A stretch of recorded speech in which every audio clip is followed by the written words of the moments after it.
Hi everyone and welcome for this tutorial how to improve your Primaris Ultramarine models. So this tutorial come after the first tutorial how to paint a Space Marine in 45 minutes to have a tabletop level, and now with all the different paint you can see we are going to increase the level of this Space Marine. Thanks again for all my boss on Patreon who give me the opportunity to make you more and more tutorial every month. So to beginning I use some Macrage blue just to push some shadow.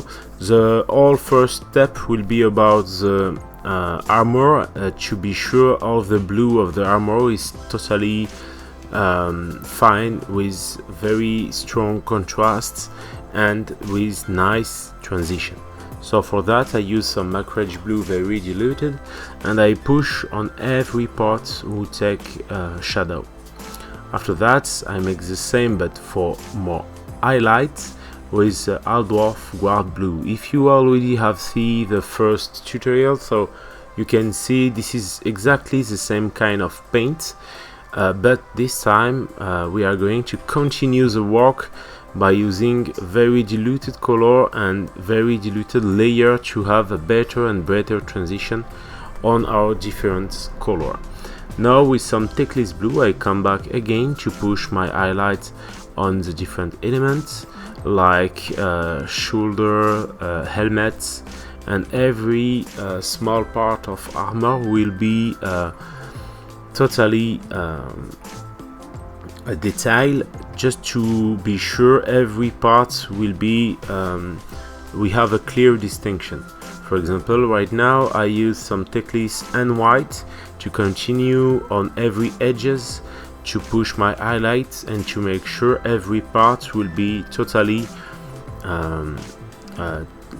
separate between them. For example, I am going to put on every parts of armor highlights on every edges just to be sure to have a clear visibility on the mini. And after I come back one time with highlights and one other time with some shadow to create my transition, and between these two steps take care to always reach smaller and smaller surfaces to be sure you are not going to erase your previous step. Now with more white, a lot of white and just a little bit of Techless, I come back to push again my highlight with some line of color and some point. And sometimes I am going to create some point and some line just to simulate the reflection of light on the armor.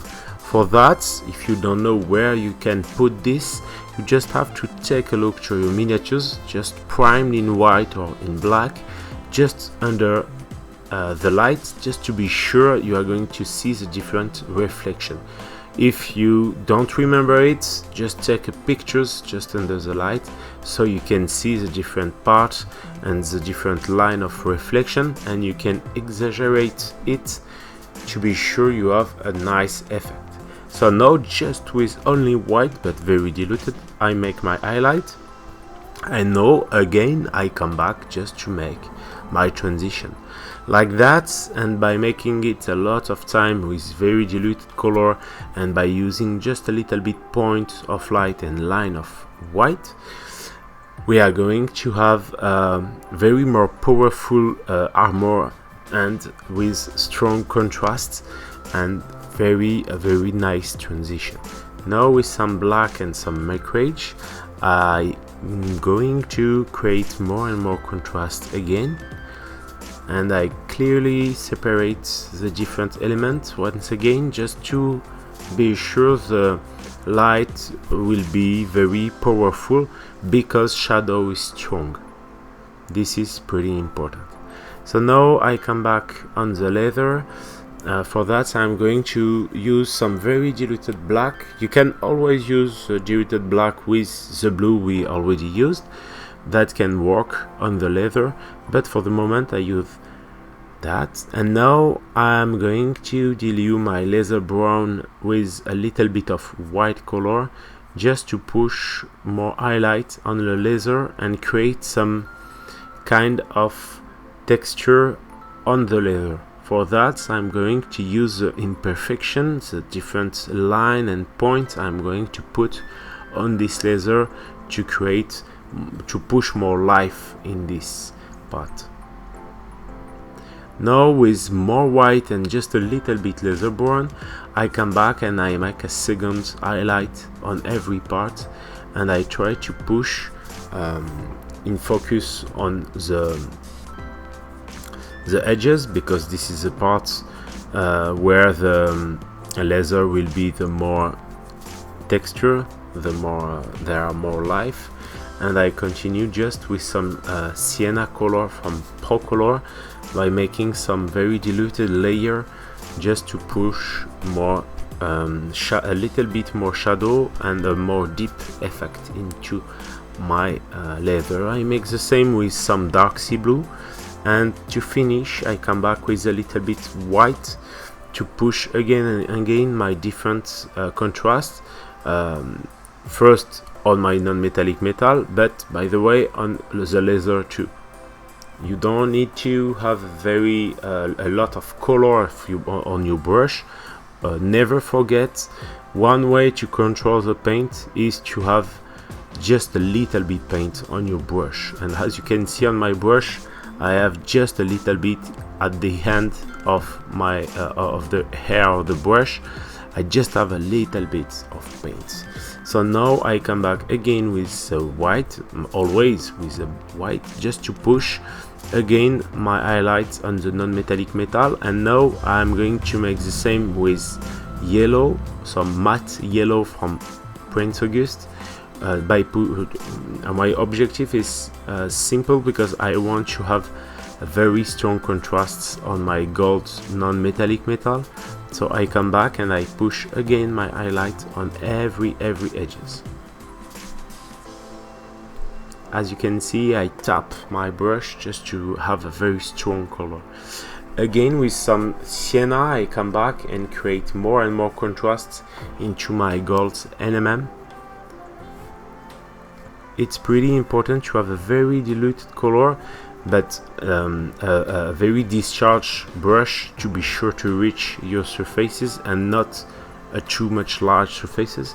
I make the same with some white, so I push again my line on every edges, and this time take care to reach very small surfaces, just to be sure your gold will be nice. I come back with black just to push again more and more contrast, just some few points, no more. And by the way, I can always make at this moment my different distinction between my different elements.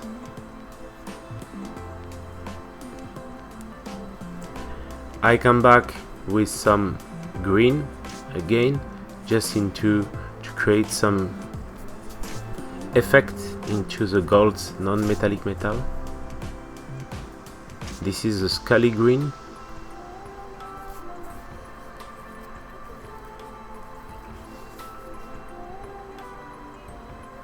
And a little bit more white this time on every part of NMM color, just to push once again my contrast to have something very strong.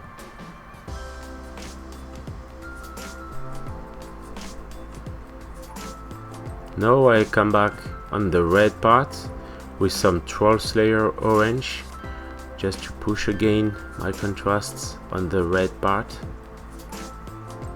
by pushing highlights on the edges.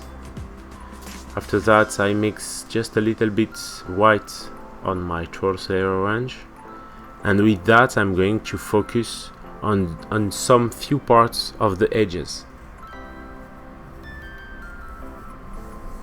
This contrast is pretty important, and after that we are going to come back just with some red directly to push and to create better transition. So this Mephisto red is going to be a layer on the different part, and we are going to mix after that a little bit of Mephiston red with some black to create more contrast. As you can see, I reach very small surfaces.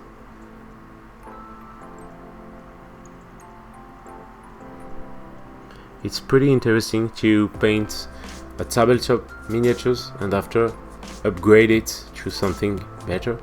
Try it from your side, that's the best way to progress. So now the last point of highlight with some white color just to finish. And thanks again for watching. I really hope you enjoyed this tutorial. Don't hesitate to subscribe to the channel, to follow me on Facebook and Instagram to see the next tutorial I will show you, and to support me on Patreon if you want some direct personal advice. That will be a pleasure. By the way, if you have any question, just put it in the comments. I will come back to you soon as possible. Thanks again for watching and see you soon for the next tutorial. Bye bye.